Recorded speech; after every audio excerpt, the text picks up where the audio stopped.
हर एक पर्सन के लिए, चाहे गर्ल हो चाहे बॉय, एजुकेशन बहुत इम्पॉर्टेंट है। मेरे बैच में मैं अकेली ही लड़की थी कि जो भी मैं करना चाहूँ वो हमेशा मेरे साथ रहे। मेरा डिसीजन है मैं क्या करना चाहती हूँ। वो भी बहुत वैरी करा है, बट रफली 4 to 5 आवर्स सेल्फ स्टडी के, और ऐसा लग रहा है कि सपने सच हो गए हैं।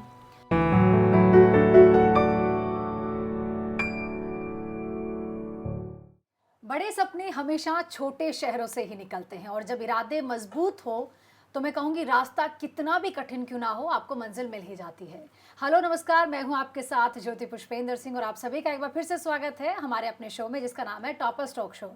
और इसमें मैं लेकर आई हूँ आज हिसार की एक लड़की की कहानी जिसने हिसार से निकलकर कोटा और कोटा से फिर आईआईटी बॉम्बे तक का सफ़र तय कर लिया है। जी हाँ, मैं बिना देर किए वेलकम करती हूँ हमारी आज की गेस्ट का जिसका नाम है लरिशा। लरिशा, बहुत बहुत स्वागत है आपका। Thank you. लरिशा, कैसा लग रहा है इतनी बड़ी अचीवमेंट हासिल करने के बाद? जेई एडवांस में बहुत कम बार ऐसा मैंने देखा है कि लड़कियां नाम रोशन कर दे, और जैसे कि आपके हरियाणा में कहते भी हैं कि हमारी छोरियां कोई छोरों से कम नहीं है। क्या कहोगे? मैं बहुत ज़्यादा खुश हूँ इस अचीवमेंट को लेकर, और यही मेरा ड्रीम था, और ऐसा लग रहा है कि सपने सच हो गए हैं। वाकई सपने सच हो गए, आपकी आंखों में भी दिखाई दे रहे हैं। अच्छा, कोटा आने का ये सफ़र कैसे तय किया, कैसे आपने डिसाइड किया? एलन के साथ आप कैसे जुड़े? एलन के साथ तो मैं नाइन्थ से ही जुड़ी हूँ। 9th और 10th मैंने जैसे हिसार से करी, एलन हिसार से। और पहले तो मेरा कुछ प्लान नहीं था, कि सोचा भी नहीं था कोटा आऊँगी कभी। बट फिर मैंने टैलेंट एक्स दिया 10th में। उसमें जो एसपीएस प्रोग्राम होता है कोटा में, उसमें सबसे पहले मैं आई कोटा अपने पेरेंट्स के साथ। तो यहाँ आकर देखा यहाँ का एनवायरनमेंट, और मतलब इंस्टेंटली हमें बहुत ही अच्छा लगा सब कुछ, और वहीं से हमारा मन बना कि कोटा ही पढ़ना है। ओके। अच्छा, इस पे आप क्या कहोगे? कोटा शहर जब आप आए, यहाँ का पढ़ाई वाला माहौल, हर तरफ बच्चे ही बच्चे नज़र आना, ये कितना मोटिवेट करता है? और जो सुना था एग्जैक्टली कोटा के बारे में कि शिक्षा की काशी है, कोचिंग सिटी है, वो लगा यहाँ आकर? जितना सुना था ऑनेस्टली उससे बेटर ही मिला यहाँ पर कोटा आकर। और जैसे अपने आसपास सारे बच्चों को देखते हैं तो एक मोटिवेशन मिलती है अंदर से कि मैं भी कुछ करूँगी, मैं भी उसी में हूँ, और मुझे भी पढ़ना है और कुछ अचीव करना है। डेफिनेटली। अच्छा, ललिशा, इस पे क्या कहोगे? क्योंकि हरियाणा में ना, मतलब मैं इन जनरल लोगों का थॉट बताती हूँ कि वहाँ पे हमने देखा है कि गर्ल्स की एजुकेशन पे इतना कोई ध्यान दिया नहीं जाता है। आप हिसार से हो, वहाँ क्या माहौल है और आप गर्ल्स की एजुकेशन पे क्या कहोगे? क्या विचार है आपका कि कितना ज़रूरी है, शिक्षा का महत्व क्या है? आई थिंक हर एक पर्सन के लिए, चाहे गर्ल हो चाहे बॉय, एजुकेशन बहुत इम्पॉर्टेंट है। और यहीं से आपकी पूरी लाइफ का फाउंडेशन बनता है। और थैंकफुली मेरे पेरेंट्स हमेशा से बहुत सपोर्टिव रहे हैं एजुकेशन को लेकर। वो हमेशा से चाहते थे मैं बहुत ज़्यादा पढ़ लिख कर आगे बढ़ूँ, तो उनकी सपोर्ट की वजह से ही सब कुछ पॉसिबल हुआ है। अच्छा, फैमिली बैकग्राउंड अगर थोड़ा मैं जानना चाहूँ, मम्मी पापा क्या करते हैं? आपके अलावा फैमिली में कौन कौन है? मैं अपने मम्मी पापा, मेरा बड़ा भाई है एक, और मैं अपने दादी जी के साथ रहती हूँ। ओके, पापा क्या करते हैं? पापा इंजीनियर हैं, हिसार में JSL कंपनी है, ठीक है। उसमें IT डिपार्टमेंट में इंजीनियर है। और मम्मा? मम्मा मैथ्स की टीचर है। अच्छा, यही एक मेन रीज़न है कि आपका जो रुझान था वो मैथ की तरफ ज़्यादा था, हाँ, या मतलब बचपन से कैसे इंटरेस्ट डेवलप हुआ? बचपन से ही जैसे हमारे घर पर बहुत सारी मैथ्स की बुक्स होती थी मम्मा की वजह से, तो उन्हीं को मैं एक्सप्लोर करती रहती थी, वहीं से मेरा इंटरेस्ट बन गया मैथ्स में। ओके। अच्छा, कितना हेल्प मिलता है? वैसे तो माँ ऑलरेडी एक गुरु होती है, लेकिन अगर वो एक्चुअल में बाय प्रोफेशन भी अगर टीचर हो तो वो कितना हेल्प करते हैं? हेल्प तो करता है, जैसे मम्मा मतलब गाइड कर देती थी कि मुझे क्या क्या पढ़ना चाहिए, या फिर क्या इंटरेस्टिंग टॉपिक्स हैं मेरे क्लास के अकॉर्डिंग, तो हेल्प तो मिलता है। अच्छा, कोटा आने के बाद कैसे सफ़र शुरू हुआ और क्लासरूम में कैसा माहौल होता था? क्लासरूम में मुझे क्लासेस अटेंड करना बहुत अच्छा लगता था। मतलब सुबह उठ के एक वो रहता था कि हाँ, मुझे क्लास में जाना है, और हमारी क्लासेस बहुत ही फ़न रहती थी, एक बिल्कुल स्ट्रेसफुल नहीं था, तो मुझे क्लासेस जाना अच्छा लगता था। अच्छा, कौन कौन है आपके फ्रेंड्स में, आपके क्लास में? अच्छा, एक चीज़ और पूछना चाहूँगी कि गर्ल्स ना बहुत कम होती है जो मैथ्स की तरफ, मतलब बजाय अगर मैं बताऊँ, नीट में बहुत ज़्यादा गर्ल्स जाती हैं, लेकिन मैथ्स में हमें इतनी नज़र नहीं आती है कि उनका इंटरेस्ट हो कि मैथ्स मेरा फेवरेट सब्जेक्ट है, मैं जेई की तरफ जाऊँगी। आपकी क्लासरूम में कौन कौन आपके फ्रेंड्स हैं और कितने गर्ल्स थे? मेरे बैच में मैं अकेली ही लड़की थी। ओके। लेकिन मतलब मुझे कभी अकेला महसूस नहीं हुआ। एक्चुअली मैं जब कोटा आई तब मैं अपने 2 दोस्तों के साथ आई थी, लाइक हम तीनों ने इकट्ठे ही डिसाइड किया था कि कोटा जाकर पढ़ना है। क्या क्या नाम है उनका? गारो और सक्षम। अच्छा, सक्षम से तो हम मिल चुके हैं। ओके। अच्छा, तो एक चीज़ और, ये कितना हेल्प करता है, मतलब एक अनजाने शहर में आप अपना सपना लेकर आए हो और हॉस्टल में आप रह रहे हो, लेकिन अगर आपका अपने शहर से कोई अगर आप फ्रेंड आया है तो वो हेल्प करता है? बिल्कुल, एक अनजाने शहर में कोई भी एक भी जाना पहचाना हाँ। चेहरा हो तो एक कंफर्ट मिलता है उधर। मोटिवेशन भी रहता है कि चलो कुछ भी प्रॉब्लम हुई तो मैं उससे बता दूं। आपस में डिस्कशंस होता था क्लास में? हाँ, डिस्कशन होता था। एक क्लासेस के सिवाय भी हम लोग जैसे मिलते रहते थे मील्स के टाइम पर, तो Okay. उससे कभी लोनली फील नहीं हुआ। अच्छा, ललिशा, आपका पढ़ाई में इंटरेस्ट सबसे पहले कब आपको लगा कि बहुत ज़्यादा डेवलप हो रहा है? जैसे ज़रूरी नहीं कि हर बच्चे को पढ़ना बहुत पसंद हो, है ना? किसी का हो सकता है स्पोर्ट्स में ज़्यादा फोकस हो, तो आपको कब लगा कि मुझे जेई करना चाहिए या किसी टफ कंपटीशन की तरफ मुझे जाना चाहिए? जेई का तो मैंने बहुत पहले से तो नहीं सोचा था, एक 9th-10th में आकर ही मैंने सोचा कि मुझे जेई करना है। क्योंकि तभी मेरा मैथ्स में इंटरेस्ट डेवलप और ज़्यादा हो रहा था। एक वैसे मैथ्स से में तो मैं शुरू से इंटरेस्टेड थी, बट फिर जेई का जैसे जैसे पता चला तो तब डिसाइड हुआ कि जेई करना।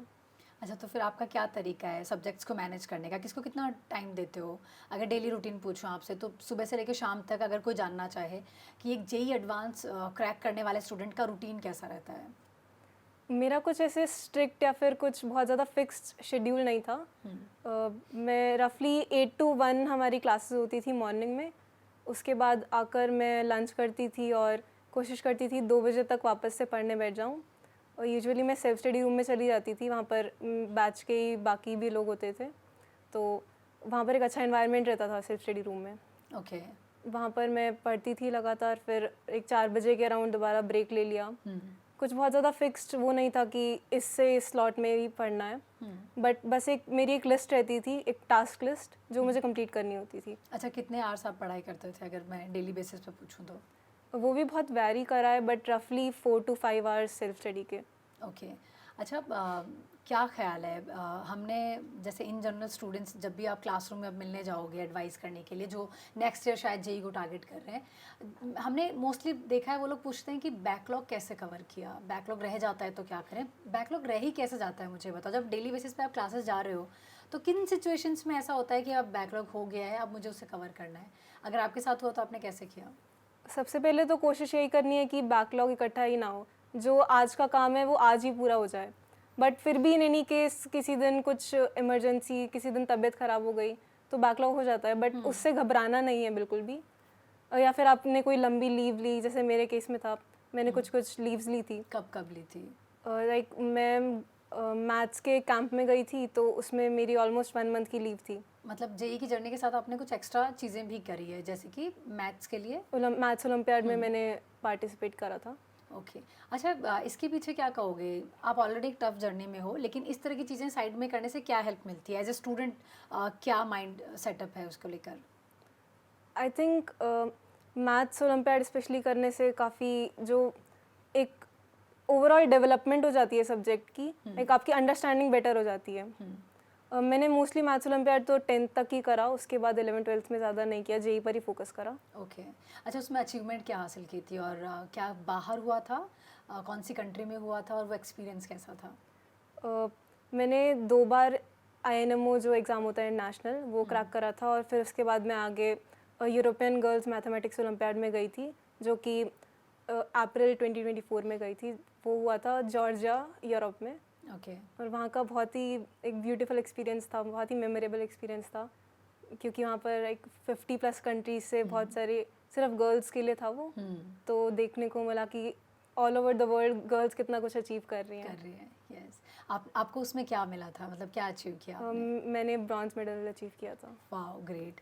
अच्छा, कैसा बॉन्ड शेयर करते हो अपनी फैमिली के साथ? जैसे अभी आपने बताया कि मैथ ओलंपियाड में आपने मेडल लेकर आए, ये खुशी कैसी होती है? फैमिली कैसे मोटिवेट करती है फिर आगे बढ़ने के लिए? मम्मी के साथ कैसा बॉन्ड है, पापा के साथ कैसा बॉन्ड है? फैमिली ने मुझे हर चीज़ के लिए मोटिवेट किया, हर चीज़ के लिए सपोर्ट किया है, कि जो भी मैं करना चाहूँ वो हमेशा मेरे साथ रहे।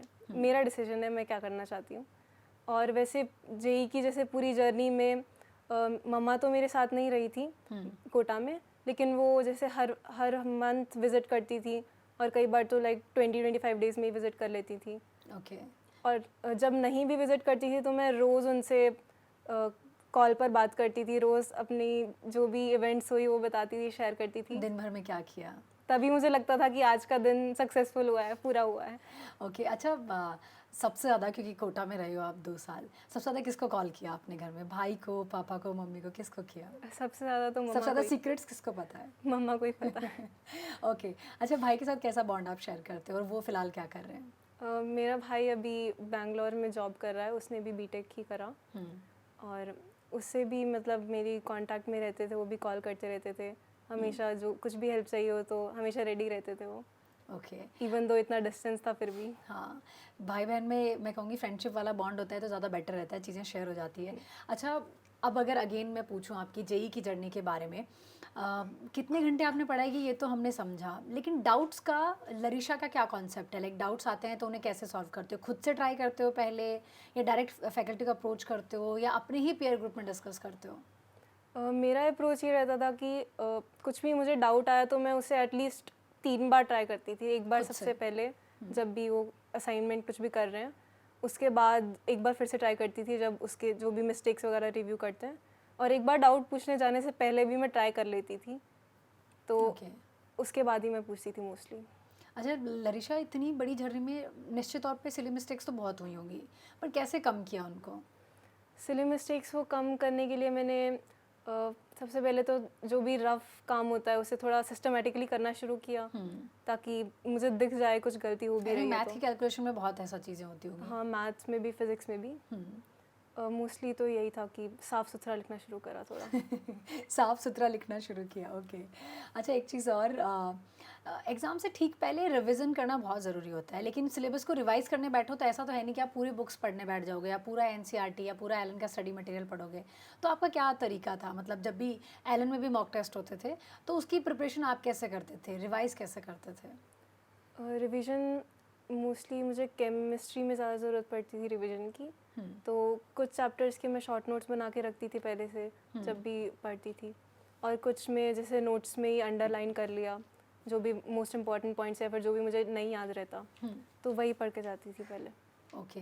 अच्छा, अब क्या कभी आपको लरिशा आपकी इस पूरी जर्नी में कभी डीमोटिवेशन हुआ, और हुआ तो खुद को ओवरकम कैसे किया? जैसे हमने देखा है कि बहुत सारे स्टूडेंट्स कभी कभी कोई मॉक टेस्ट में मार्क्स कमाए, उसी से भी और साथ वालों के ज़्यादा आ गए, या कुछ भी है, क्योंकि आप एक कंपटीशन में हो, भले वो एक हेल्दी कंपटीशन है, एक दूसरे को हेल्प करते हो, बट फिर भी क्या कभी ऐसा कोई थॉट आता है, और आता है तो खुद को कैसे मोटिवेट करें? डीमोटिवेशन मुझे ऐसे कुछ मेजर तो नहीं लगा कभी, अच्छी चीज़ है। थैंकफुली। बस मैं अपने आप को जब भी कभी नंबर भी कम आते थे तो बस मैं यही सोचती थी कि अगले टेस्ट में मुझे बहुत अच्छा करना है, अगले टेस्ट में मैं इसे कवर अप कर सकती हूँ। ओके। अच्छा, एलन के मॉक टेस्ट क्या हेल्प करते हैं और किस वे में हेल्प करते हैं? लाइक किन किन चीज़ों का आपको आइडिया लग जाता है उस मेन डे जिस दिन एग्ज़ाम है उसके लिए? मॉक टेस्ट डेफिनेटली बहुत इंपॉर्टेंट है। सिर्फ पढ़ाई करने से कुछ इतना वो नहीं मिलता जितना एक्चुअल में जब आप एग्ज़ाम दोगे उसमें बहुत सारे और भी फैक्टर्स वो करते हैं कंट्रीब्यूट, तो जितने ज़्यादा टेस्ट प्रैक्टिस करो उतना हेल्पफुल होता है। जैसे मैंने जब एक्चुअल जेईई एडवांस दिया तब मुझे ऐसे बहुत ज़्यादा स्ट्रेस नहीं था कि मैं जेईई एडवांस दे रही हूँ, मुझे बस वैसा ही लगा कि मैं मॉक टेस्ट ही दे रही हूँ। जस्ट बिकॉज आपने मल्टीपल टेस्ट दिए थे, ठीक है। अच्छा, ये तो हमने समझा, लेकिन क्या टाइम मैनेजमेंट हो गया, पेपर किस ऑर्डर में सॉल्व कर रहे हो, क्या उसमें भी बहुत सारे एक्सपेरिमेंट आपने कर लिए थे पहले? हाँ, मतलब हम लोगों के इतने मॉक टेस्ट हो गए कि मैंने सब कुछ ट्राई करके देख लिया था और अपने लिए जो बेस्ट फिट है वो ढूंढ लिया था। एग्जाम वाले दिन आपने एग्जैक्टली क्या किया, मेंस में और एडवांस में?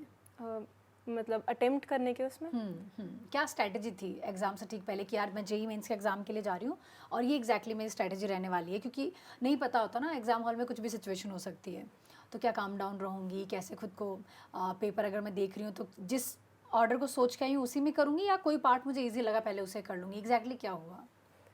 मैंने जैसे पहले से ही सोच रखा था कि मैं सबसे पहले केमिस्ट्री करूँगी, फिर फिज़िक्स करूँगी, फिर मैथ्स करूँगी, और एडवांस में वो क्या कहते हैं उसे पेपर पैटर्न फिक्स नहीं होता जैसे, ओके। तो इस बार पहले आधे घंटे पहले डिस्प्ले कर देते हैं उसे, तो उस हिसाब से मैंने प्लानिंग करी कि मुझे सेक्शन भी कौन सा पहले करना है। ओके। जो सबसे स्कोरिंग है वो पहले करा, तो उसी के हिसाब से कौन सा किया था आपने? मैंने सबसे पहले न्यूमेरिकल सेक्शन किया था एडवांस में, क्योंकि उसमें नेगेटिव मार्किंग भी नहीं थी और मुझे ज़्यादा कॉन्फिडेंस रहता है न्यूमेरिकल में। ठीक है। ओके, तो एडवांस वाले दिन क्योंकि पूरे दिन पेपर होता है, एक तरह से देखा जाए तो 2 शिफ्ट में एग्ज़ाम हो रहा है, बीच में एक ब्रेक मिल रहा है, तो मेंटली प्रिपेयर होके गए थे कि लाइक फर्स्ट शिफ्ट में मैंने ये किया, उसके बाद मैं ब्रेक में ये करूँगी और सेकंड शिफ्ट में मैं ये करूँगी, क्या हुआ? सब कुछ पिछले दिन ही प्लान कर लिया था कि एग्जैक्ट क्या क्या करना है, क्योंकि उस दिन तो कुछ ज़्यादा सोचने का टाइम नहीं मिलता। तो सबसे पेपर वन देकर आई तो मैं काफ़ी कॉन्फिडेंट थी कि पेपर अच्छा वन गया थोड़ा था? अच्छा हुआ था, क्योंकि पेपर वन ईजियर साइड में भी था थोड़ा। ओके। उसके बाद बस मैंने रेस्ट करा, खाना खाया, और इतने में ही टाइम हो गया वापस से पेपर टू का। अच्छा, तो जे एडवांस का एग्ज़ाम देने के बाद क्या काफ़ी कॉन्फिडेंट थे कि कुछ अच्छा ही मैं अचीव करने वाली हूँ, डेफिनेटली क्रैक कर लूँगी, रैंक ले आऊँगी, था ये कॉन्फिडेंस? कॉन्फिडेंस था, बट मैंने ज़्यादा सोचने की कोशिश नहीं की मतलब पेपर के बारे में। उसके बाद मैं एकदम रिलैक्स हो गई थी। ओके, तो ये तो हमें समझ में आया कि मैथ्स में बहुत इंटरेस्ट है, इसीलिए आप जी एडवांस क्रैक कर रही हैं, आईआईटी बॉम्बे जा रही है, लेकिन इसके अलावा क्या क्या शौक है? अगर हॉबी आपकी पूछूं, क्या पसंद है आपको? मुझे म्यूज़िक से बहुत लगाव है। Okay, great. मैंने गिटार बजाना सीखा खुद से ही, और पियानो भी बजा लेती हूँ। और वैसे स्पोर्ट्स में बैडमिंटन खेलना बहुत अच्छा लगता है मुझे। इसके अलावा लिखने का शौक है आपको? थोड़ी बहुत पोइट्री लिख लेती हूँ, कभी मन करता है तो। Okay, nice. तो मैं कहूँगी म्यूज़िक तो बहुत बड़ी अच्छी चीज़ है। मैंने कोटा में रहने वाले बहुत सारे स्टूडेंट से सुना है कि हर किसी को म्यूज़िक जो है सुनना वो रिलैक्स फील कराता है। अगर आप बहुत स्ट्रेस फील कर रहे हो, रिलैक्स होना चाह रहे हो, तो थोड़ा बहुत कुछ सुन लो। अच्छा, हमेशा से आईआईटी बॉम्बे ही सपना था? आईआईटी बॉम्बे ही एम था। चलिए, बहुत बहुत मुबारक हो आपको आपकी इस अचीवमेंट के लिए, और मैं उम्मीद करती हूँ आगे भी आप अपने पेरेंट्स का, अपने टीचर्स का, मेंटर्स का और अपनी फैमिली का पूरी का ऐसे ही नाम रोशन करते रहो। अच्छा, अंत में कुछ कहना चाहोगे? स्पेशली गर्ल्स को मैं कहूँगी जो कोटा आती हैं अपने सपने को लेकर, उन्हें आप क्या एडवाइस करना चाहोगे? सबसे पहले तो आप अपने आप में भरोसा रखिए, अपने आप में कॉन्फिडेंस होना चाहिए आप में कि जो आप चाहते हो वो आप अचीव कर सकते हो। और बस एक कंसिस्टेंटली मेहनत करते रहिए, कंसिस्टेंसी बहुत ज़रूरी है। तो लगातार किसी चीज़ के पीछे, किसी एम के पीछे आप लगे रहेंगी, तभी वो निश्चित तौर पे आपको सफलता दिलवाएगी। चलिए, बहुत बहुत शुक्रिया एक बार फिर से लरिशा हमारे साथ स्टूडियो में आने के लिए और अपनी जर्नी साझा करने के लिए। उम्मीद करती हूँ बहुत सारी लड़कियों को बहुत कुछ सीखने को मिलेगा। हरियाणा के हिसार से कोटा और कोटा से आईआईटी बॉम्बे तक का सफ़र लरिशा ने किया, और वाकई अपने आप में एक बहुत बड़ी कहानी है। उम्मीद करते हैं किसी और टॉपर के साथ, किसी और अगले वीडियो में आपके साथ एक अच्छी कहानी के साथ आएंगे। तब तक के लिए इजाज़त दीजिए, नमस्कार।